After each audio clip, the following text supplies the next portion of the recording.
দাও, মাফ করে দাও।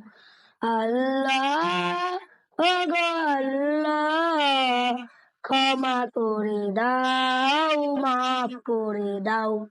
ক্ষমা করে দাও, মাফ করে দাও।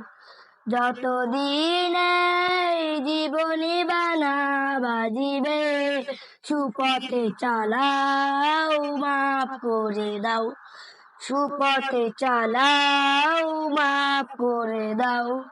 তোমাকে না চিনিয়া, নবীকে না দেখিয়া, এই মানে মেচি তবু। এই ওসিলাই বাবা মাকে জান্নাতে দাও, সুপথে চালাও, মাফ করে দাও।